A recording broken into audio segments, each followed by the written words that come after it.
Good afternoon, First ARP Church. Welcome to this week's Five at First. I am Billy Marino, the church administrator. This is our senior pastor, Matt Kukin, and we're here to share a few things with you today. So one thing I was really excited about and encouraged with over the last few weeks, almost a month now, is that we've started this new welcome ministry. I'm so excited. And it's been great. A bunch of folks have served already. I'm very excited to do this because we're getting to touch folks before they even reach the door. Mm-hmm. And the great thing about that is not only are they being reached before they reach the door, but then they meet the ushers and they go ahead and they get a bulletin. Yeah. And then they see the greeters and then they go into the sanctuary. And so there's 3 possible touch points for each person as they come in. And I think it seems like it's going very well so far. And so I just wanted to thank last week's volunteers. We had John and Kathy Connor up there. We had Daniel and Colleen Bledsoe, so thank you. And we also had Jason Fickling.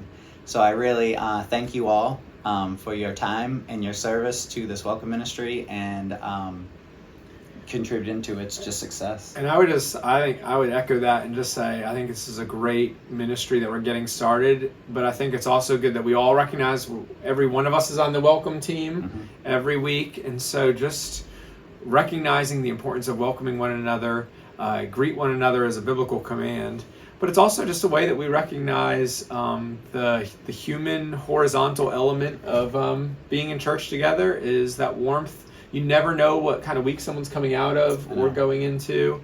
And so just the importance of welcoming each other. And I know sometimes people are afraid they're going to introduce themselves to someone who's been there longer than they have. But that's just part of it. It is. And people are gracious. And absolutely. Get over that. So I welcomed somebody this past week and they told me their names because they thought maybe, I didn't know. And it was good. And I appreciate that, know, because what if I didn't? And if you are looking to serve in any way and you'd be interested in serving on the Welcome Ministry, please reach out to me, Billy, at the church, and I'll get you signed up.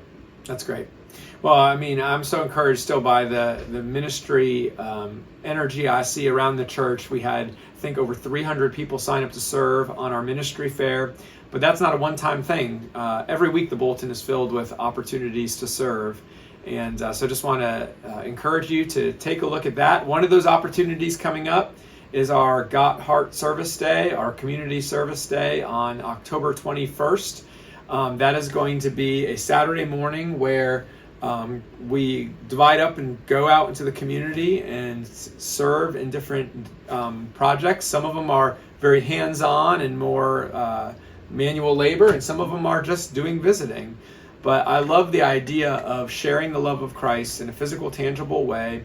It's also a way to get to know one another as we go out in those different work sites. But it's also a way to serve as the whole family. If you have young kids, feel free to bring them along. And it's always a fun time to go out in the community and serve. One of the things I always tell our new members class is that one of the things we should think about is if the church here 317 South Chester disappeared into a giant sinkhole one day, would anybody in the community miss us?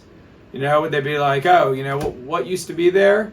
Or would they be like, I'm glad those people are gone? Or would they be like, man, that church was such an asset to our community. Absolutely.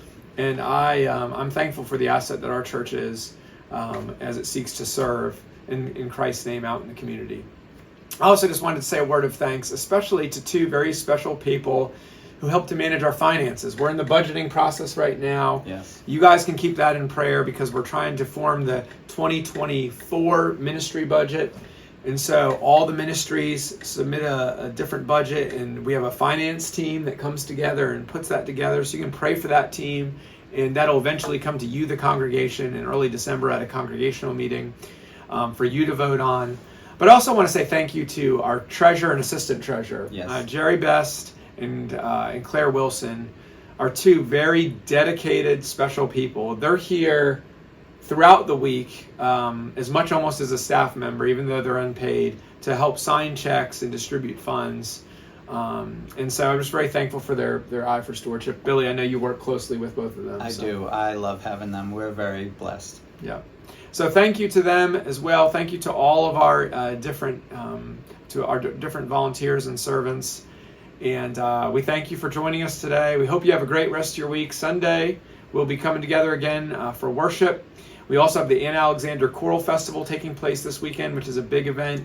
And on Sunday, we're going to be talking about the gospel and tradition. What is the proper place of tradition in our lives? We all have certain traditions that we like, including Five at First, kind of a tradition. It is. It's become a tradition because Yeah. we've been doing it since, goodness, 21? Yeah. No? Yeah. Let's keep doing it. We should. And one last thing Yeah. I wanted to piggyback on what you said about Serve the City, Yeah. God Heart, Sure. Yeah. is that if you are interested in serving, whether it's yourself and or your family, reach out to Courtney McCowan, Yep. and she would be more than happy to plug you in. She's the one that has been organizing this. She's the one that actually started this, and she does a really great job at this. And it's just so fun to be part of something bigger than yourself. Absolutely. All right. Thanks, everybody. Have a Thank great you. week. Bye.